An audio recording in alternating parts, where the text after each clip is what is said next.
औज़ुबिल्लाहिमिनश्शैतानिर्रजीम बिस्मिल्लाहिर्रहमानिर्रहीम। अस्सलाम वालेकुम dear students, I hope all of you are fine.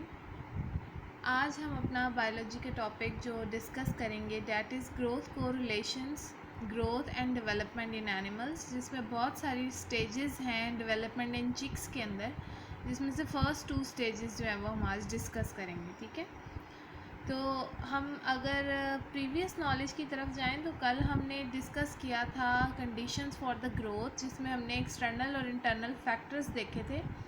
External में आपने टेम्परेचर, लाइट, ऑक्सीजन, वाटर, ठीक है, न्यूट्रिएंट्स का इफ़ेक्ट चेक किया, कार्बन डाइऑक्साइड का, कि इनकी एक ख़ास अमाउंट जो है वो रिक्वायर्ड है प्लांट्स के लिए, अगर ये ना हो तो ऑटोमेटिकली प्लांट्स की ग्रोथ डिक्रीज़ हो जाती है।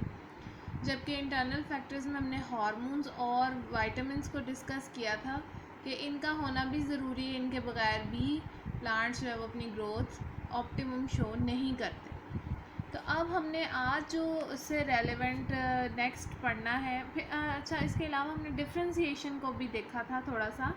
ये डिफ्रेंसीशन प्रोसेस है जिसमें सारे टिश्यूज़ मैच्योर हो चुके होते हैं और पता होता है उन्हें कि अब उन्होंने कौन सा फंक्शन परफॉर्म करना है, स्पेसिफाइड पार्ट का हिस्सा होते हैं वो, तो फिर वो अपना फंक्शन परफॉर्म कर रहे थे। जैसे जाइलम के सेल्स, जाइलम वाटर कंडक्शन में हेल्प कर रहा होता है, फ्लोएम के सेल्स फूड प्रोड्यूस कर रहे होते हैं, इस तरीके से। आज जो हमने ग्रोथ कोरिलेशंस डिस्कस करना है उसमें कोरिलेशन की डेफिनेशन सबसे पहले दी हुई है। यहाँ पर उन्होंने एक रिलेशनशिप बताया हुआ है जो रेसिप्रोकल रिलेशनशिप है, जिसे हम कोरिलेशन का नाम देते हैं। तो प्लांट्स के अंदर जो डेवलपमेंट का प्रोसेस है वो कोरिलेटेड है ग्रोथ के साथ, यानी ग्रोथ और डेवलपमेंट दोनों एक दूसरे से रिलेटेड है। ठीक है, अब डिफरेंट ऑर्गन्स जो हैं वो डिफरेंट रेट के ऊपर ग्रो कर रहे हैं और वो भी डिफरेंट डायरेक्शंस में। ठीक है, तो जो डेवलपमेंट हो रही है वो भी मुख्तलिफ़ तरीक़ों से हो रही है, ये प्रोसेस कोरिलेशन का कहला रहा है। ठीक है, अब यहाँ पर अगर आप देखें तो डेवलपमेंट का जो प्रोसेस है वो हमने कहा ग्रोथ के साथ साथ चल रहा होता है। इट मीन्स के डिफरेंट ऑर्गन्स जो है वो मुख्तलिफ स्पीड होती है हर ऑर्गन की, और वो उसी के मुताबिक ग्रोथ शो कर रहा होता है, और फिर ग्रोथ की डायरेक्शन भी डिफरेंट है। जैसे लीव्स ऊपर की तरफ ग्रो कर रहे हैं, रूट्स नीचे की तरफ ग्रो कर रही हैं, शूट ऊपर की तरफ ग्रो कर रही है, एक्सिलरी ब्रांचेस जो हैं वो साइड से ग्रो कर रही हैं, तो डायरेक्शन डिफरेंट है। फिर हो सकता है जो साइड ब्रांचेस हैं वो इतनी जल्दी ग्रो ना कर रही हो जितनी जल्दी मेन एपिकल मेरिस्टेम से ग्रो होने वाली ब्रांच जल्दी जल्दी लेंथ इंक्रीज़ कर रही हो। ठीक है, तो मेन स्टेम हो सकता है जल्दी लेंथ इंक्रीज शो कर रहा हो, लेटरल ब्रांचेस ना कर रही हो। तो इस तरह का जो रिलेशन है वो कोरिलेशन कहलाता है। अब इसके बाद हम बात करते हैं, यहाँ मोस्ट इम्पॉर्टेंट फिनोमिना है जिसे हम एपिकल डोमिनेंस कहते हैं। ये इम्पॉर्टेंट शॉर्ट और लॉन्ग क्वेश्चन है एपिकल डोमिनेंस का, लॉन्ग क्वेश्चन इम्पॉर्टेंट है। इसमें एपिकल डोमिनेंस की अगर हम बात करें, एपिकल का मतलब है एपिकल मेरिस्टेम, यानी टिप ऑफ ब्रांच की बात की जा रही है शूट के हवाले से। डोमिनेंस का मतलब है कि वो डोमिनेंट है, वो ही ग्रो करेगी ज़्यादातर, वो साइड ब्रांचेस को ग्रो नहीं होने देगी। ठीक है, तो बहुत सारे प्लांट्स हैं जिसमें एपिकल बर्ड ही ग्रो करती है, यानी कि शूट की जो टिप वाली है बर्ड, एपिकल बर्ड, वो सिर्फ ग्रो कर रही होती है, जबकि ग्रोथ जो है बाकी एक्सिलरी बर्ड्स की जो साइड से अराइज हो रही है, नीचे से निकल रही हैं, उन सब की ग्रोथ सप्रेस हुई होती है, रुक जाती है। ठीक है, तो एक्सपेरिमेंट के अंदर ये देखा गया कि एपिकल बर्ड को अगर हम रिमूव कर दें, निकाल दें, तो ऑटोमेटिकली जो ग्रोथ है लोअर बर्ड्स में वो इनहिबिट हो जाती है। ठीक है, इनहिबिट का मतलब कि वो रुक जाती है। तो यानी इसका मतलब एपिकल डोमिनेंस का फिनोमिना आप इस तरीके से समझें कि बेसिकली जो शूट की मेन टिप है वो अगर ग्रो कर रही है तो वही ग्रो करती रहेगी, और साइड ब्रांचेस उस टाइम पर ग्रो नहीं करेंगी जब तक कि वो ग्रो कर रही है। यह एपिकल डोमिनेंस है। तो कुछ साइंटिस्ट ने एक्सपेरिमेंट किया इसको स्टडी करने के लिए, तो उन्होंने देखा कि अगर हम ऊपर की एपिकल बर्ड निकाल दें, तब उन्होंने देखा कि जो लोअर बर्ड हैं उनकी ग्रोथ जो इनहिबिट हुई थी वो फिर रीस्टार्ट हो जाती है। ठीक है, तो इसका मतलब कि वो शूट एपिक्स खुद कंट्रोल कर रही है the development of lateral bird, side branches की जो ग्रोथ है या लेटरल बर्ड्स की ग्रोथ को मेन शूट एपेक्स ही कंट्रोल कर रही है। ऑक्सिन यहाँ पर एक इम्पॉर्टेंट हार्मोन है जो कि टर्मिनल बर्ड के ऊपर मौजूद है, यानी एपिकल बर्ड पर होता है। उसका काम है लेटरल बर्ड की ग्रोथ को रोक देना, तो इसीलिए इस फिनोमिना को हम एपिकल डोमिनेंस का नाम देते हैं। डायग्रामेटिकली अगर आप देखें तो ये एपिकल डोमिनेंस को रिप्रेजेंट किया हुआ है। ये एक शूट ए रिप्रेजेंट कर रहा है कि इसमें अगर आप देखें ये एपिकल बर्ड है, ये एपिकल बर्ड ग्रो करती जा रही है, लेकिन जो लेटरल बर्ड है ये इनहिबिटेड बर्ड्स का नाम उन्होंने दे दिया है। ये जो लेटरल बर्ड है इसकी ग्रोथ सप्रेस हुई हुई है, रुकी हुई है, सिर्फ एपिकल बर्ड ग्रो कर रही है। जबकि दूसरी बी डायग्राम में अगर आप देखें वही ब्रांच है, लेकिन उन्होंने एक्सपेरिमेंट में क्या किया, ये एपिकल बर्ड जो है वो काट दिए, प्रून कर दिए, कट कर दिए, निकाल दिए। तो ये जो लेटरल बर्ड्स थी ये वाली सारी, आपने देखा उनकी लेंथ अब बढ़ना शुरू हो गई है। लेटरल बर्ड्स का लेंथ बढ़ने का मकसद ये है कि बर्ड रिलीज़ हो गई फ्रॉम इनहिबिशन। अब जो इफ़ेक्ट आ रहा था एपिकल डोमिनेंस का वो उससे रिलीज़ हो चुकी हैं, और उसके रिलीज़ होने की वजह से लेटरल ब्रांचेस ने ग्रो किया है, और अब एपिकल बर्ड ग्रो नहीं कर रही क्योंकि हमने उसको कट ऑफ कर दिया था। ठीक है, तो यहाँ पर ये फिनोमिना एपिकल डोमिनेंस था, यहाँ पर वही डोमिनेंस रिलीज़ हो चुकी है, ख़त्म हो चुकी है, क्योंकि हमने एपिकल बर्ड को ही रिमूव कर दिया हुआ। इसको आप एक और तरह से भी पढ़ सकते हैं, इसमें हम फैक्टर इफ़ेक्ट का नाम देते हैं। One is inhibitory effect and other one is compensatory effect. ये दो साइंटिस्ट थे, थीमैन एंड स्कूब। उन्होंने 1934 में एपिकल डोमिनेंस के ऊपर बहुत सारे एक्सपेरिमेंट किए। जो एक्सपेरिमेंट था वो क्या बता रहा था, ऑक्सिन का इफ़ेक्ट। तो उन्होंने कहा बेसिकली ऑक्सिन एपिकल बर्ड में मौजूद होता है। ऑक्सिन जो है वो आपको पता है वो ग्रोथ में हेल्प करता है, तो एपिकल बर्ड में मौजूद होना उसका लेटरल शूट्स की ग्रोथ को इनहिबिट कर देता है, रोक देता है। तो एपिकल बर्ड में ऑक्सिन का होना और उस ऑक्सिन की वजह से लेटरल बर्ड्स की ग्रोथ का रुक जाना, ये इनहिबिटरी इफ़ेक्ट कहलाता है। ठीक है, अब अगर हम उस एपेक्स को, एपिकल बर्ड को ही रिमूव कर दें, तो ये जो रिमूवल ऑफ एपेक्स है वो क्या करेगा, वो लेटरल बर्ड को रिलीज़ कर देगा। यानी हमने जब भी फैक्टर बढ़ा के उससे लेटरल बर्ड्स रिलीज़ हो जाएंगी और वो ग्रो करना शुरू कर देंगी। ये फिनोमिना कंपनसेटरी इफ़ेक्ट कहलाता है। ठीक है, यानी आप याद रखें इनहिबिटरी इफ़ेक्ट, इनहिबिटरी रोकने वाला होता है ना, तो अगर एपिकल बर्ड मौजूद है उसकी वजह से लेटरल बर्ड्स की ग्रोथ रुकी हुई है तो वो इनहिबिटरी इफ़ेक्ट है। लेकिन अगर हम उस एपिकल बर्ड को काट दें और उसकी वजह से लेटरल बर्ड्स ग्रो करना शुरू कर दें तो वो कंपनसेटरी इफ़ेक्ट है। तो ये डायग्राम एपिकल डोमिनेंस की जो शो हो रही थी ये इनहिबिटरी इफ़ेक्ट है, क्योंकि इसमें एपिकल मेरिस्टेम या एपिकल बर्ड होने की वजह से लेटरल बर्ड्स की ग्रोथ रुकी हुई थी। और ये जो फिनोमिना है डोमिनेंस रिलीज़ का, जिसमें लेटरल बर्ड्स ग्रो कर रही हैं क्योंकि एपिकल बर्ड हमने रिमूव कर दिए, ये फिनोमिना कहलाता है कंपनसेटरी इफ़ेक्ट का। ठीक है, नेक्स्ट फिर हम अगर देखें तो एपिकल डोमिनेंस के अंदर एक मोस्ट इम्पॉर्टेंट रोल साइटोकाइनिन का भी है, यानी ऑक्सिन के साथ साथ साइटोकाइनिन भी अपना एक रोल प्ले कर रहा होता है। ठीक है, तो साइटोकाइनिन का अगर हम देखें तो अगर हम डायरेक्टली साइटोकाइनिन अप्लाई कर देंगे इनहिबिटरी बर्ड के ऊपर, यानी वो बर्ड लेटरल बर्ड जो ग्रो नहीं कर रही थी, आप उसके ऊपर साइटोकाइनिन अप्लाई कर दें तो वो क्या करेगी, वो रिलीज़ हो जाएगी, उसमें जो लेटरल बर्ड्स हैं वो अपना इफ़ेक्ट ख़त्म हो जाएगा एपिकल डोमिनेंस का, और इस तरह से उनकी ग्रोथ जो है वो होना शुरू हो जाएगी। ठीक है, अच्छा फिर अगर हम बात करते हैं नेक्स्ट वन साइटोकाइनेंस के हवाले से एपिकल डोमिनेंस के रोल किस तरह से वो अपना प्ले कर रहा है, तो उसमें हम कहते हैं कि प्लांट्स जो हैं उनके पास dense growth of lateral branches भी देखी गई हैं, कि कुछ ऐसे प्लांट्स भी हैं जिनकी बहुत सारी ब्रांचेस होती हैं, वो डेंस ब्रांचेस शो कर रहे होते हैं, लेटरल ब्रांचेस। इसका मतलब ये है कि उनके अंदर एपिकल डोमिनेंस का फिनोमिना नहीं होता या बहुत कम होता है। ठीक है, कि एक मेन स्टेम है उसके ग्रोथ की बजाय साइड ब्रांचेस ज़्यादा ग्रो की, जैसे अक्सर ग्रासेस में होता है, मेन स्टेम तो ग्रो नहीं होता, साइड ब्रांचेस ज़्यादा ग्रो की हुई होती हैं। तो इट्स मीन कि वहाँ पर जो एपिकल डोमिनेंस है उसका फिनोमिना ना होने के बराबर है। ठीक है, तो साइटोकाइनिन का रोल आपने याद रखना है कि ऑक्सिन के साथ साथ साइटोकाइनिन भी अपना रोल प्ले कर रहा होता है। और साइटोकाइनिन के रोल के हवाले से अगर हम बात करें तो लेटरल बर्ड्स जो हैं अगर आप उनके ऊपर, जो कि इनहिबिटेड बर्ड्स हैं, आप उनके ऊपर डायरेक्टली साइटोकाइनिन अप्लाई कर देंगे तो वो एपिकल डोमिनेंस के फिनोमेना से रिलीज़ हो जाएंगी, और बहुत सारे ऐसे प्लांट्स हैं जिनमें लेटरल ब्रांचेस की ग्रोथ ज़्यादा होती है। इट्स मीन कि वहाँ एपिकल डोमिनेंस का फिनोमेना बहुत कम है या ना होने के बराबर है। अच्छा, इसके बाद अगर हम बात करें practical application of apical dominance की, तो यहाँ प्रैक्टिकल एप्लीकेशन के हवाले से ये इंपॉर्टेंट शॉर्ट क्वेश्चन है। नंबर 1, इसका रोल है टैप रूट डेवलपमेंट के अंदर। टैप रूट क्या होती है? It is a main root जो कि बेसिकली इन्वॉल्व है ग्रोथ के हवाले से, कि वो ग्रो करती रहती है, वाटर एब्जॉर्ब कर लेती है और न्यूट्रिएंट्स एब्जॉर्ब करके प्लांट्स को देती है, तो वो टैप रूट है।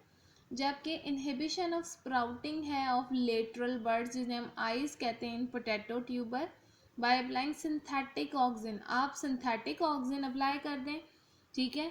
तो सिंथेटिक ऑक्सीजन किसको अप्लाई किया जाता है? पोटैटो ट्यूबर्स को। पोटैटो ट्यूबर्स आपको पता है, पोटैटो अंडरग्राउंड स्टेम है, ट्यूबर की फॉर्म में होता है, उसके ऊपर आइज़ होती हैं, लेटरल बर्ड्स हम उन्हें नाम देते हैं। उन आइज़ को ही आप लगाते हैं ज़मीन में, तो वहाँ से नया पौधा पोटैटो का निकल आता है। तो ये जो पोटैटो ट्यूबर है उस पर उसमें स्प्राउटिंग होना शुरू होती है, फूड जमा होना शुरू हो जाता है।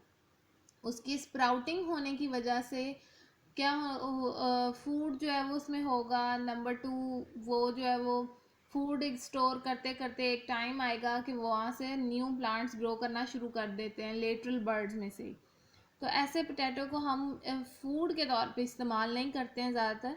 तो यहाँ पर हम ऑक्सीजन अप्लाई कर देते हैं। वो ऑक्सीजन क्या करेगा? वो लेटरल बर्ड्स की ग्रोथ को रोक देगा और इस तरह से एपिकल डोमिनेंस का फिनोमेना होगा, और हम फिर उस पोटैटो को फूड के तौर पर इस्तेमाल कर सकेंगे। ग्रोथ यानी रुक जाएगी लेटरल बर्ड्स की। लेटर केसेस में देखा गया है कि जो स्प्राउटिंग ऑफ आइज है हम उसको प्रिवेंट करवा देते हैं। इस तरह से जो पोटैटो का स्टोरिंग टाइम पीरियड है वो भी 1 से 3 ईयर्स तक इंक्रीज़ किया जा सकता है।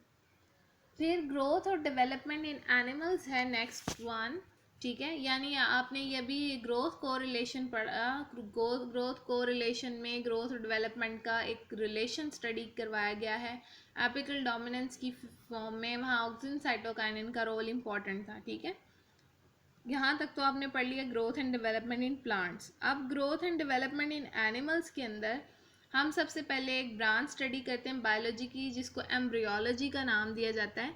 Embryology is a study of growth and differentiation undergone by an organism in a course of its development from a single fertilized egg into a highly complex and independent living being like his parents, ठीक है।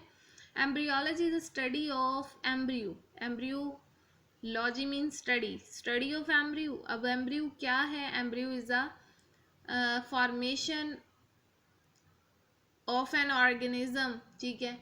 और वो organism कहाँ से बन रहा है? Embryo कैसे बना? From fertilisation of egg and sperm, और वो जो है मिलकर जाइगोट बनाते हैं, और उस जाइगोट से एम्ब्रियो बनता है। उसमें बहुत सारी डिवीजन होती है, फिर डिफ्रेंसिएशन होती है, और फाइनली जो है वो मेच्योर ऑर्गेनिज्म वहाँ से डेवलप होता है। अब इसका मतलब डेवलपमेंट का प्रोसेस हो रहा है from a single fertilised egg. Single fertilised egg mean zygote, और उसमें कॉम्प्लेक्सिटी आती है, और फिर वो एक इंडिपेंडेंट इंडिविजुअल बनता है आफ्टर मल्टीपल डिवीजन्स, और वो जो है फिर अपने पेरेंट जैसा नजर आना शुरू हो जाता है। तो ये हम ग्रोथ एंड डेवलपमेंट पढ़ रहे हैं इन एनिमल्स, और उसकी ब्रांच पढ़ रहे हैं हम एम्ब्रियोलॉजी, ठीक है। डेवलपमेंट आपने पढ़ा था, it is an order sequence of irreversible step. Irreversible होता है, ये एक बार होना शुरू हो जाए तो फिर डेवलपमेंट का प्रोसेस चलता ही रहता है, वापस नहीं होता। जो साइज, जो सेल्स इंक्रीज हो चुके होते हैं, बन चुके होते हैं, वो दोबारा से ख़त्म नहीं होते हैं। ऐसा नहीं होता कि आप बड़े हो जाएं दोबारा से आप फिर अपने छोटे होने की कोशिश करें, ऐसा नहीं होता, ठीक है। तो ये ऑर्डर्ड सीक्वेंस है जो ग्रोथ एंड डेवलपमेंट का चल रहा होता है, और उसमें हर एक स्टेप सेटअप कर रहा होता है ऐसी कंडीशंस को जो नेक्स्ट स्टेप के लिए ज़रूरी हैं। तो हर एनिमल्स के अंदर अगर आप देखें तो एवोल्यूशन का प्रोसेस चलता है। आपको पता है एवोल्यूशन में हम पेरेंट्स आफ्टर पेरेंट जनरेशन्स उनकी जो है उनको कंपेयर करते हैं कि उनके अंदर क्या सिमिलैरिटीज़ हैं, क्या डिफरेंसेस हैं, ठीक है, जो चेंज आ रहा होता है थ्रू आउट द जनरेशन्स। तो अगर हम डेवलपमेंट के हवाले से देखें तो एवोल्यूशन ये रिप्रेजेंट करती है कि डेवलपमेंटल प्रोसेसेस में बहुत सारे ऑर्गेनिजम्स के अंदर सिमिलैरिटीज़ हैं, एक जैसे उनके अंदर डेवलपमेंट का प्रोसेस हो रहा है। जैसे कि एग सेल का बनना, क्लीवेज का होना, क्लीवेज मीन सेल डिवीजन का होना, फिर कौन कौन सी सेल डिवीजन हो रही है, वो किस तरीके से किस प्लेन में हो रही है, वो सब चीज़ें यहाँ पर सिमिलर है। बहुत सारी स्टेजेस यानी कि डेवलपमेंट की सिमिलर होती है, ठीक है। अच्छा, यहाँ पे अगर आप देखें तो ये आपके पास एक डायग्राम रिप्रेजेंट की गई है, that is number 1 gamete formation है। इसमें डेवलपमेंट का प्रोसेस शो किया हुआ है। गेमीट फॉर्मेशन हो रही है, sperm and egg formation, gametes हैं दोनों। फर्टिलाइजेशन होगी, दोनों फ्यूज़ करके जाइगोट बना लेंगे। क्लेवेज होगी जिसमें यही जाइगोट डिवाइड होगा और ब्लास्टोमेयर बनेगा, ठीक है। ये हम अभी टर्म्स आगे डिस्कस भी करेंगे। गैस्ट्रोलेशन का प्रोसेस है जिसमें जर्म लेयर्स बनेगी, एंडोडर्मिस, ठीक है, एक्टोडर्मिस, मीजोडर्मिस, ठीक है। Organogenesis mean formation of organs हैं जो यहाँ पर बनेंगे। Body organ form cells interact and differentiate, बॉडी के ऑर्गन्स बनेंगे, उनके अंदर सेल्स होंगे, वो सेल्स इंट्रैक्ट करेंगे, मतलब कंबाइन होंगे, डिफ्रेंशिएट होंगे, मेच्योर हो जाएंगे, अपना फंक्शन परफॉर्म करेंगे। और फाइनली फिर ऑर्गेनोजेनेसिस के बाद जब ऑर्गन्स बन जाते हैं, वाइटल ऑर्गन्स, तो फिर ग्रोथ होती है और ग्रोथ में ऑर्गन्स जो है अपना साइज इंक्रीज करते हैं, एडल्ट बॉडी बन जाती है और वो एडल्ट बॉडी जो है ऑर्गेनिज्म की, वो फिर finally as a individual behave करती है और अपने नॉर्मल लाइफ के जितने भी फंक्शन है वो परफॉर्म करती है। आपने याद रखना है गेमीट फॉर्मेशन से स्टार्ट हुआ, देन फर्टिलाइजेशन, फिर क्लेवेज, फिर gastrulation, organogenesis and then growth. ये सारा डेवलपमेंटल प्रोसेस है किसी भी ऑर्गेनिज्म का। अब चिक के अंदर हमने डेवलपमेंट पढ़नी है। चिक को हम क्यों स्टडी करते हैं, उसकी स्कीम ऑफ डेवलपमेंट को। एक तो उसमें जितने भी फंडामेंटल प्रोसेसेस हैं डिफरेंशिएशन के, डेवलपमेंट के, वो सारे वर्टिब्रेट्स के अंदर कॉमन हैं। जितने भी वर्टिब्रेट्स हैं, मैमल्स हैं, फिशेस हैं, उन सब के अंदर ऑलमोस्ट यही प्रोसेस चल रहा होता है, ठीक है। एम्फीबियंस, रेप्टाइल, बर्ड, सब के अंदर यही डेवलपमेंटल प्रोसेस है, इसलिए हम चिक को स्टडी कर लेते हैं, ठीक है। ये हमें वो नेसेसरी इंफॉर्मेशन दे देती है जिससे हम देख सकते हैं कि कोई भी ऑर्गेनिज्म डिफ्रेंशिएट किस तरीके से होता है। यानी एम्ब्रियोलॉजी में आप ज़्यादातर चिक को स्टडी कर रहे होते हैं। अब इसमें पहला जो प्रोसेस है that is fertilisation and incubation, ठीक है। फर्टिलाइजेशन और इंक्यूबेशन में अगर आप देखें तो चिक का जो एग होता है उसको हम योग, उसका एक ख़ास पार्ट है जिसे जर्दी कहते हैं, उसके बाहर बहुत किस्म की कवरिंग्स हैं, एसेसरी कवरिंग्स, जिनका काम है उसको प्रोटेक्ट करना। ये है फीमेल रिप्रोडक्टिव ट्रैक्ट के अंदर से सिक्रीट आउट हो रही होती है उसको प्रोटेक्ट करने के लिए। अच्छा, फिर अगर हम देखें तो बेसिकली फर्टिलाइजेशन ये चिक के अंदर इंटरनल है, यानी बॉडी के अंदर हो रही होती है। और आपको पता है वो ओवम एग सेल प्रोड्यूस होता है। एग सेल ओव्यूलेशन के बाद ओविडक्ट में जाता है, वहाँ पर फर्टिलाइजेशन हो जाती है। फिर शेल उसके इर्द गिर्द सिक्रीट आउट किया जाता है, वो ख़ास ग्लैंड सिक्रीट आउट करता है, शेल ग्लैंड, उसको हम यूट्रस कहते हैं, ठीक है, चिक के अंदर। फिर एग जो है वहाँ से जो हैन है वो एग ले डाउन कर देती है, अंडे दे देती है। फिर डेवलपमेंट जो है वहाँ पर सीज हो जाती है, डेवलपमेंट रुक जाती है। डेवलपमेंट कब तक रुकी रहेगी, जब तक कि एग का टेम्परेचर उतना ना हो जाए जितना उसकी मदर की बॉडी का टेम्परेचर था। अब उसके लिए क्या किया जाता है, इंक्यूबेशन का प्रोसेस चलता है। उसमें एग को इंक्यूबेट किया जाता है आर्टिफिशियली इंक्यूबेटर्स के अंदर। इंक्यूबेटर्स मशीन्स होती हैं, ओवन की तरह से होते हैं ये। उसके अंदर हम एग्स को रख देते हैं, टेम्परेचर हम देते हैं 36 टू 38 डिग्री सेल्सियस और 21 डेज तक, अगर आपने आर्टिफिशियली इनको इंक्यूबेट करना है तो, ठीक है, हैच करवाना है तो। इस टेम्परेचर के ऊपर चिक जो है वो अपनी डेवलपमेंट कंप्लीट करता है 21 दिनों में, 21 डेज़ के अंदर। और 21 डे की में वो हैच हो जाता है और उसमें से चिक जो है वो बाहर आ जाता है। इसका मतलब ये हुआ फर्टिलाइजेशन हैन में इंटरनल थी, जाइगोट और स्पर्म बने, ठीक है, जाइगोट और स्पर्म फिर कंबाइन हुए ओविडक्ट के अंदर, फर्टिलाइजेशन हुई, उसके बाद वो यूट्रस में गया, यूट्रस में ने उसके इर्द गिर्द शेल सिक्रीट आउट किया और एग ले डाउन कर दिया हैन में। ये फर्टिलाइजेशन थी। देन फिर उसके बाद जो है वो इंक्यूबेशन है, उस एग को आप 36 से 38 डिग्री सेल्सियस पर रखते हैं 21 दिनों के लिए, तो वहाँ से वो आर्टिफिशियली इंक्यूबेट हो जाता है। अदरवाइज मदर आप देखते हैं मदर हैन वो बैठ जाती है अंडों के ऊपर टेम्परेचर बैलेंस करने के लिए, इतना ही, और उससे जो है वो नेचुरली एग हैच हो जाता है, ठीक है। अब ये एग का, चिकन एग का जो है वो चिक एग का एक स्ट्रक्चर दिया हुआ है। ये आपको बाहर एक शेल नज़र आ रहा है, ठीक है। ये एग के अंदर योक है सारी, ठीक है। इस योक में आपको ये एक डिस्क नज़र आ रही है। डिस्क इंपॉर्टेंट है, सारी जो क्लेवेज है यानी डिवीजन जो है वो इसके अंदर हो रही होती है। इसको जर्मिनल डिस्क कहते हैं, ठीक है। मेम्ब्रेन है इसकी, वाइटलाइन मेम्ब्रेन। ये आपको यहाँ पर एक ख़ास कनेक्शन नज़र आ रहा है जिसको हम चिलाजा कहते हैं, ठीक है। ये इसकी सफ़ेदी है जिसको एल्ब्यूमिन का नाम दिया जाता है। ये थिन है, यहाँ से थिक है, ठीक है। एयर सेल है, एक बायोलेयर क्यूटिकुला है जो इसको प्रोटेक्ट कर रही है। तो ये ओवरऑल चिकन एग का स्ट्रक्चर है। सेकेंड स्टेज फिर आ जाती है क्लेवेज की। क्लेवेज क्या है? इमीडिएटली जैसे ही फर्टिलाइजेशन हो जाती है, एग जो है वो एक स्टेज से पास ऑन होता है, उसको हम माइटोटिक डिवीजन कहते हैं, जिससे क्लेवेज का नाम दिया जाता है।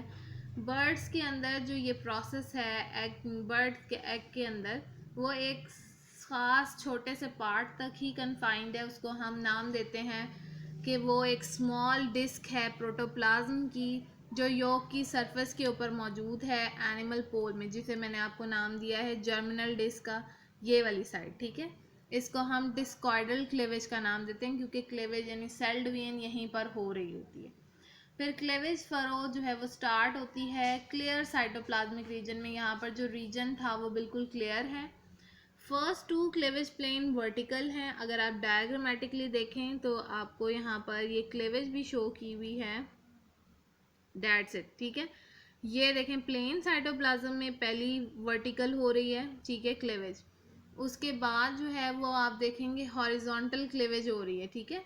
तो ये आहिस्ता आहिस्ता क्लेवेज की डिफरेंट स्टेजेस जो हैं वो डिस्क्राइब की हुई हैं। तो पहले वर्टिकल है, थर्ड वन हॉरिजॉन्टल है या आप पैरेलल भी कह सकते हैं सरफेस की। फिर जो कट कर देगी साइटोप्लाज्म को सरफेस से और उसको यॉक से अलहदा कर देगी, इस तरह से सक्सेसिव क्लेवेज जो है वो इरेगुलर हो जाएगी। आपको नज़र आएगा बहुत सारी डिवीजन स्टार्ट हो गई। जैसे यहाँ पर देखें, पहले साइटोप्लाज्म क्लियर था, उसमें एक वर्टिकल डिवीजन हुई, फिर हॉरिजॉन्टल हुई, फिर ये देखें दो वर्टिकल और फिर हॉरिजॉन्टल हो रही हैं। फिर इसने कट ऑफ कर दिए साइटोप्लाज्म को। यहाँ पे आपको बहुत सारी क्लेवेजेस नज़र आ रही हैं, बहुत सारी डिवीजन होती हुई नज़र आ रही हैं चिक के अंदर, ठीक है। क्लेवेज मीन सेल डिवीजन की बात कर रहे हैं। अच्छा, अब ये क्लेवेज में के बाद अगर आप देखें तो यहाँ पर एक डायग्राम मैंने यहाँ पर लगाई है जिसका मीन आपको बस ये बताना था कि ये डिस्कॉइडल जोन है, बेसिकली जर्मिनल डिस्क जिसको ब्लास्टो डिस्क भी कहते हैं, योक है ये। इसकी बाहर की मेम्ब्रेन वही वाइटलाइन मेम्ब्रेन है, ये सफ़ेदी एल्ब्यूमिन, ये चिलाजा है इसका कनेक्शन, और ये एयर चैम्बर है, और ये बाहर हार्ड शेल है इसका जिसकी मेम्ब्रेन है एक्सटर्नल इंटरनल। तो बेसिकली ये वो डिस्क है जहाँ पर क्लेवेज होना शुरू हो जाएगी। ये आपने डायग्राम याद रखनी है, ये कल के लेक्चर के लिए भी इम्पॉर्टेंट है। ये देखें ब्लास्टो डिस्क है जिसको उन्होंने बड़ा करके दिखाया है कि ये क्लेवेज होना शुरू हो गई है इसके अंदर। ये देखें मल्टीपल क्लेवेजेस स्टार्ट हो गई, ये फिर सेल्स बनना शुरू हो गए हैं, ये देखें सेल्स की डेवलपमेंट हो रही है। ये जो है ये हम कल के लेक्चर में डिस्कस करेंगे इन डिटेल कि किस तरीके से ये सेल्स बन रहे हैं और किस तरह से ये इम्पॉर्टेंट है, ठीक है। अभी फ़िलहाल के लिए ये याद रखें कि ब्लास्टो डिस्क है और उसमें क्लेवेज जो है वो हो रही है। तो ये हमारा आज का लेक्चर था। Thank you so much. आपने इसको अच्छी तरीके से तैयार करना है for short questions. Basically development of चिक शॉर्ट के हवाले से ही इम्पॉर्टेंट है। Thank you so